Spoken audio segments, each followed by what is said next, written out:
مهم جدا ان انت يوم الدراع الاوزان بتاعتك تكون مظبوطه عشان تاخد فول رينج. الفرق لما اخد الحركه كده لاخرها انا خدت الرينج كامل، الفرق ان انا مثلا اخد الحركه كده لاخرها دي انت بتستهدف الياف اكتر، فعندك فرصه ان انت تشتغل على المصل ان انت تكبرها وتحسن من الكونديشن بتاعها. دي حاجه. تاني حاجه ما تهتمش بالوزن، اهتم بالعدد. اطراف الجسم زي الدراع والليجز محتاجين ان انت تعمل اللي بيسموه تايم اندر تنشن. بدل ما المجموعه تخلص معاك في قد كده، لا خلي المجموعه تخلص معاك في قد كده، اللي هو وقت اطول العضله تبقى فيه تحت ضغط.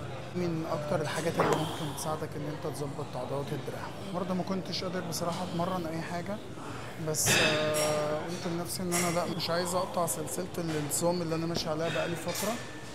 اغلب الناس مثلا بتحب تسمع كلمه سر او تريك او خدعه او ايا كان، بس يعني خلينا نقول ان هو مفيش سر ولا نيله. هي الموضوع كله ان انت بتبقى مستمر لفتره، واللي انت بتعمله بتقعد تزوده كل شويه، لانه ايا كان بعد فتره بيكون جسمك خد عليه، فانت محتاج ان انت تقدم يعني مش تضحيات، بس محتاج تقدم ايفورت اعلى كل مره. فانا بصراحه عشان ما كسلش بقالي يعني 4 اسابيع ما بلعبش الار مين لوحده، عشان ترتيبة السايكل بتاعتي ماشي بشكل معين. فقررت النهارده ان انا العب ارم كده خفيفه، وقلت يعني اصور التمرين. انا مثلا في وسط التمرين كل الناس بتهتم بالكارب وكده، انا بصراحه مؤخرا او لما بعمل الموضوع ده بيفرق معايا جدا. هو ان انا باخد سكر في نص التمرين. السكر بتاعي بيكون عنب، بيكون تفاح، بيكون موز، بس هو الفتره دي الموز مش احسن حاجه فمش بدخله معايا. بدخل زبيب، بدخل اللي هي المشمشيه دي، اي فاكهه مجففه بتبقى مصدر للسكر كويس قوي.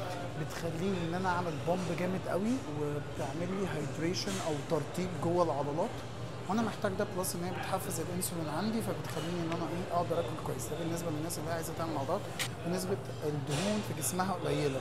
اول حاجه ببدا تمرينتين عادي بعملهم انديورنس، بسخن يعني مش بسخن، بعمل عدات كتيره عشان اخد العضله او اصدمها. ودي اللي الاولد سكول بتقول بيها، بالمناسبه برضو انا يعني جبت منها نتائج كتير لفترات كتيره.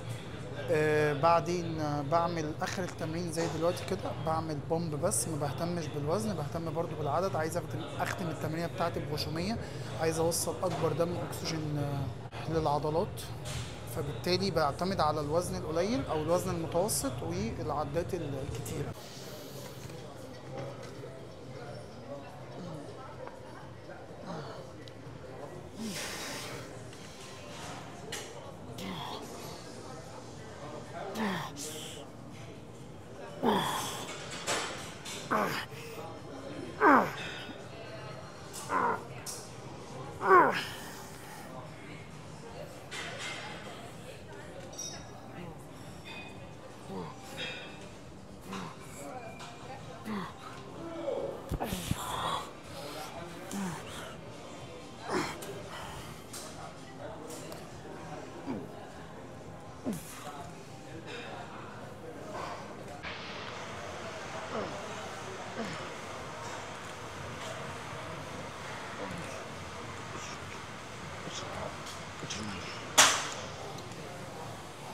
اول واحده هنعملها 8 عدات، دي هنعملها 10 عدات.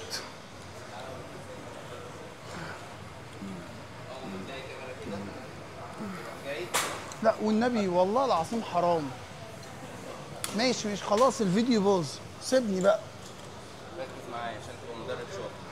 تيجي هنا كده، حط ايدك هنا. عاش يا وحش، عاش يا وحش، كمل كمل. عاش يا وحش. كده